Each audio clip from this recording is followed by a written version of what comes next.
fight my own mother for my happiness. I was going through the worst depression that I've ever gone through in my life. I actually think I am the sexiest motherfucker on this planet. The sexiest motherfucker right here. Even the closest people to me, they used me. Even some of my rapper friends. And I got a lot of energy. I'm hard to deal with, I know I am.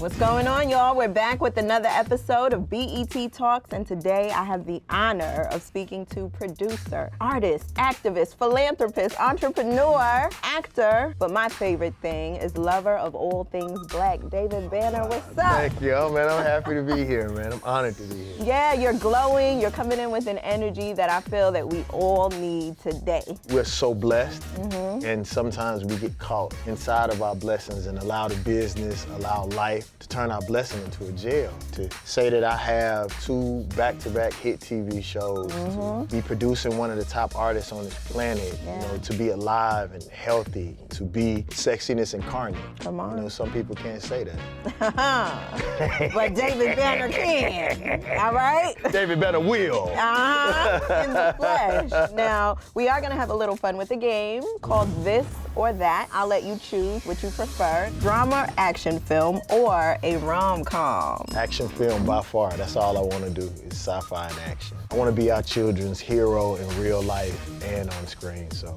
that's one of the reasons why I work as hard as I do. Yeah. Who are some of your on-screen heroes? Eddie Murphy. Okay. I actually think that Eddie Murphy helped bring a golden age, sophistication, the attention to detail when it came to black art in general and culture. I compared Fight Night, the TV show that I did, to Harlem Nights. You know, because if you think about the cast that we have, you know, you don't get that much when it comes to black art. Right. That many great people in the same room at the same time. And I don't think we supported Eddie Murphy like we should have. So, you know, with me starting my film company, Banner Vision, I want to bring these things to the forefront because I think sometimes we make mistakes or we accomplish things, and because we don't document it the way that we should, sometimes we miss the moment. Right. A lot of times we criticize things that are black, but we don't have that same energy when we want to say thank you or somebody is doing a great job. I can honestly say the promotion of Family Business New Orleans, BET is really getting this right. The staff is really working hard. Sometimes I don't see the same energy put into promoting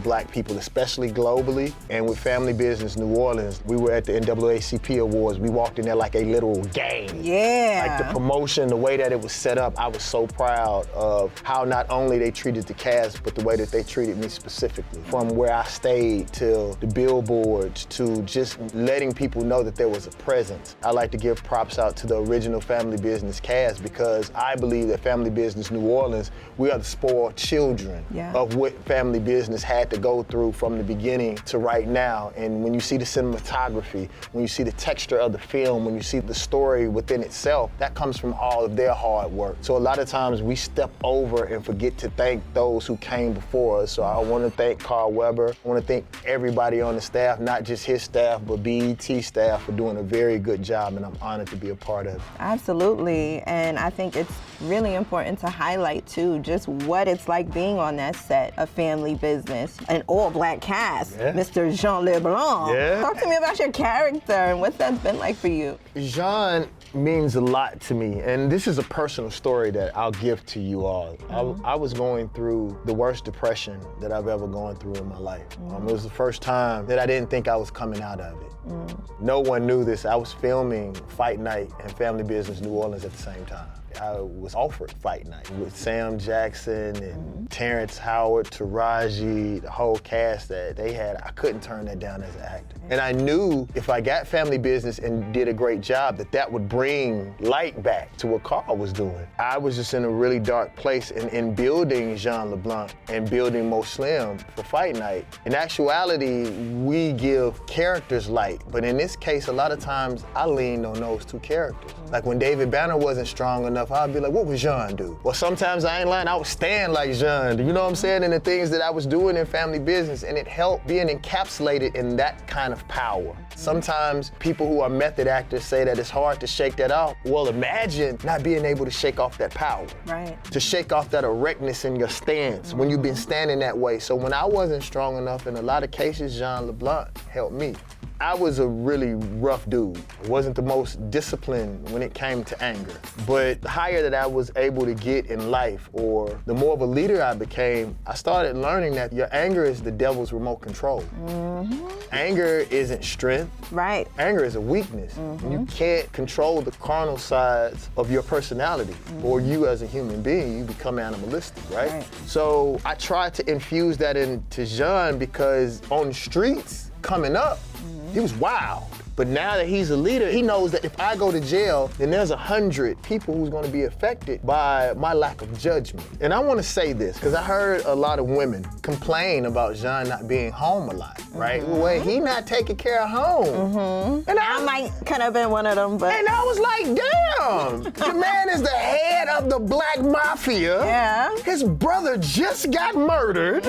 15 of his homies just got shot. We can't find no grace for this man. Yeah. And I feel that way as a man sometimes. It's like, if you are 100% of a man, and 90% of you is being taken up by your job, or the black mafia in Jean's case, and then your brother just died, can't get a hall pass for a second? This is the thing too that I always wonder about black men in particular. When you have those moments where the world is weighing down on you, I know the characters you played helped you get through it, but when were you able to come out of it? Have you come out of it? I don't think I'm out of it now. Okay. I think it's a process. I work on me every day, but the difference between me now and then, I'll fight my own mother for my happiness. Okay. I'm not letting anybody take my happiness or my light away. I don't care who it is. And of course, I don't literally mean my mother, but I sort of do. If I say it and you know I mean that towards my mother, then you know how I feel about somebody on the street. Like, I am so grateful to God to sleep. Sometimes we pray for money. Sometimes we pray for fame, and we pray for all of these outside things, but just to have a good night worth of sleep means more to me than any monetary thing. For me to be able to close my eyes and there's not a million thoughts running in my head is the biggest blessing. At what point do you express that you do need a hand, that you do need help, that you do need grace? Who can help you, and how can you receive this help? One time I had a physical breakdown. I had worked for like almost 10 years straight. Sometimes more than that. 18 hours a day. It's funny because I was supposed to go on tour with Lil Wayne on the Carter 3 tour, and I physically couldn't get up out my seat. What I realized was that when I tried to go back to working that way, that it wasn't possible for me. We don't even know that we're off. We don't even know what help looks like. No one has ever given us help. No one ever gave Jean help. No one ever gave David Banner help. I didn't realize until I got therapy how much trauma I was going through as a child. That was just my everyday. So how do you know to say that I need help when that's all you ever see? You know, and now I tell people when I'm hurting, I say it. Or if I like somebody, I say, I like you. Yeah. Because a lot of times, you say, I don't like you, and then she go off and be with somebody else, and your feelings hurt. Well, you could have just said, I like you. Exactly. And y'all hear that? Start using your words. Yeah. Yeah. Now, when it comes to music, for me personally, I know that there hasn't been a pivot for you because it's in your blood. It's something that you live for, I would say, because you do it so well. Yeah, music hurt me. I think in the music industry, I think in life, when people know that you're a hard worker or that you'll take it all, people will take advantage of you. Yep. Even the closest people to me, they used me. Even some of my rapper friends, when something would happen in the community, we didn't all go, they would just go send David Banner. Because they knew I would put my whole life on the line for my community, and then I'd be left by myself to sort of rebuild my career. Right. After all of the work that I did for Katrina, 100% of my effort went to making sure that my people were straight. So you would think in your mind that once you finish doing the good work, that your community then would take care of you, and that didn't happen. I literally had to rebuild myself. And I realized that people treat you exactly the way you treat yourself. Come on. I presented myself as a martyr, so the only thing black people brought me was death. Yep. So once I started taking care of myself and people knew that I view myself as a child of God and you're gonna respect me that way, and I was about opulence, now people only bring me goodwill and money, and I'm gonna take it.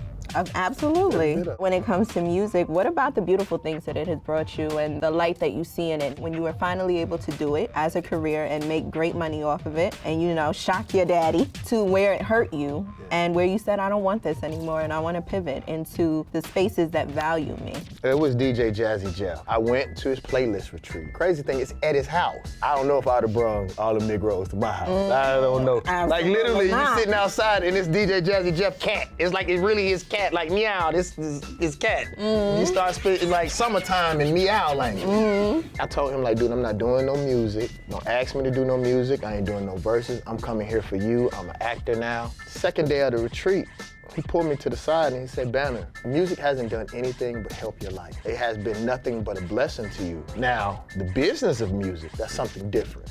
We can work on that. He was like, but don't deprive yourself and don't allow them to turn your heaven into a hell. That's because of you.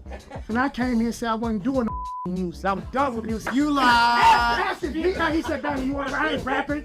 I'm an actor now.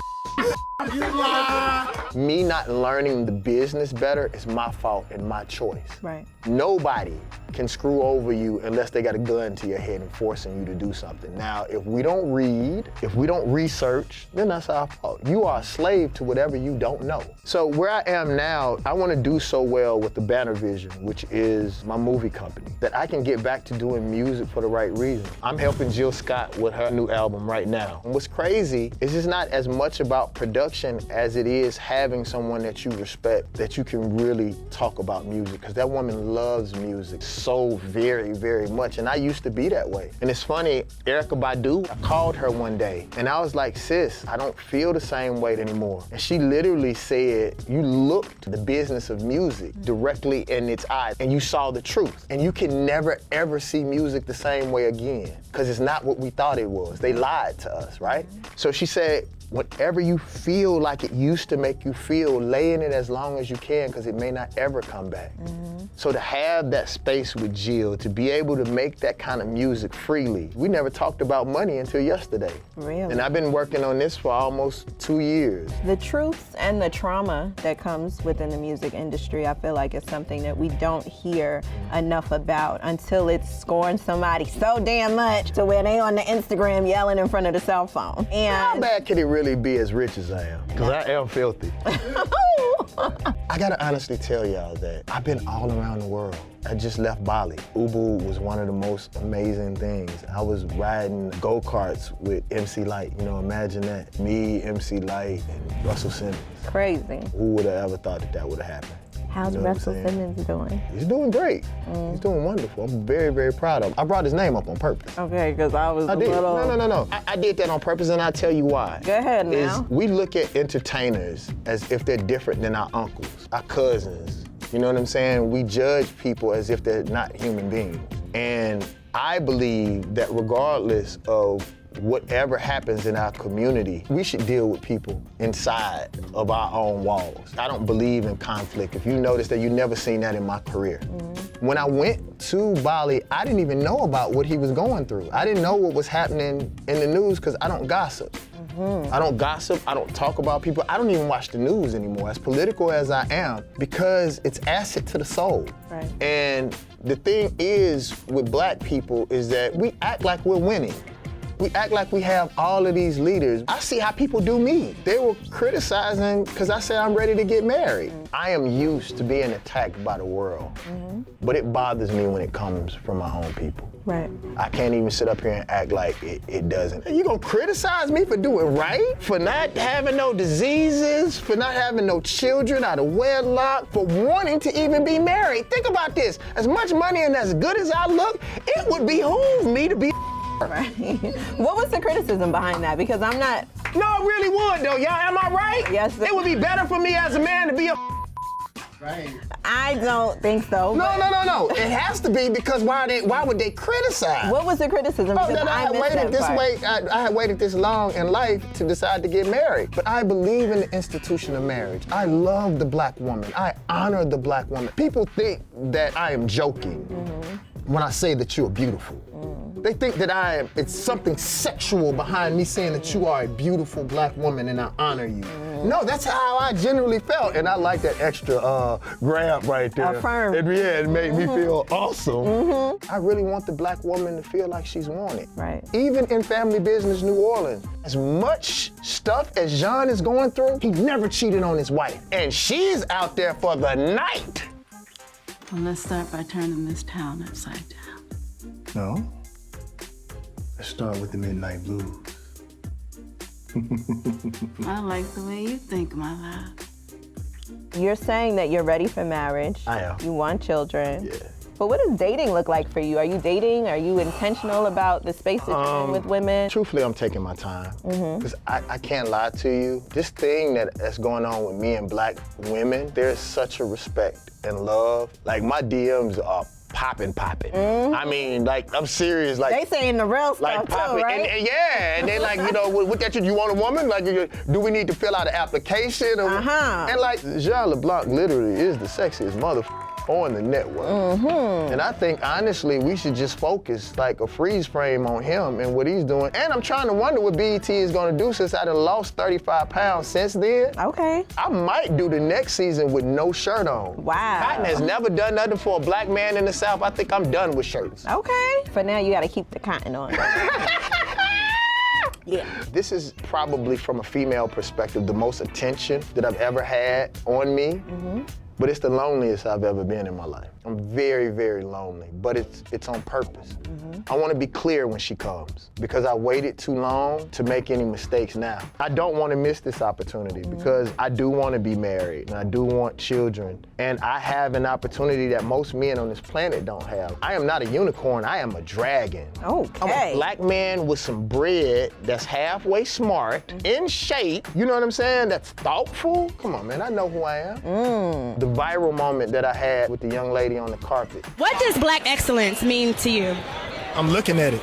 That changed her whole career. Absolutely. I'm I dead saw it. serious. No. Like it changed the whole texture of her career by me honoring her. Who is someone that believed in you when the world did not believe in you? You. By me being loving to her. The fact that I didn't break eye contact. That's At what most of the all. women talking about. Yes, and that's why they fold. But that was the They're not wolf in me. used to it. I gotta be honest, that's the hunter. I am the hunter. As a matter of fact, I still have fangs. I just filed them down so y'all wouldn't be scared. I'm a wolf. That's the dragon. I'm a grown ass dirty wolf with blood like, ugh. But that's what it is. When I'm hunting something, I'm very focused. I'm that way about my goals. Yeah. When I'm focused on something, that's what I want, and nothing but death or God showing me that wasn't for me. So we wonder why sometimes we pray and then we get blessed with our nightmare because that wasn't for you. David Banner, you are giving us the great energy. I don't want to let you I'm having go. such a great time. Yeah. I don't want to let you go. What do you think David Banner as a father is going to look like? Oh man, I write to my unborn children in the pages of my book. Like I put, I loved you before you were even born. I don't even know you. Like that's one of the reasons why I've been so picky, because we couldn't pick our parents, but I can choose my children's parents. Yeah. Erykah Badu is one of the people that I look to when I have problems. She's always been there when I needed her. The reason why I bring her up as far as parenting, I want to raise my kids like she raised her kids. Full of love. Not just full of love, but like even the way she eats. Imagine what I know about diets now and how good I look. I didn't start that until I was 30. Imagine if I can start my children off from the beginning. Imagine if my kids never eat certain things that we ate growing up in Mississippi and they can eat like a god or a goddess from the beginning. Right. Imagine me making sure that my children have none of the fears that I have. I start my daughter off boxing. I teach them how to swim from the time that they come out the womb. So all of those fears that they have, they don't have to carry around that muck. I allow them to be free. With the fears that you speak of, that you want to eliminate from your future children, of course, do you feel like you still have any that you are working through?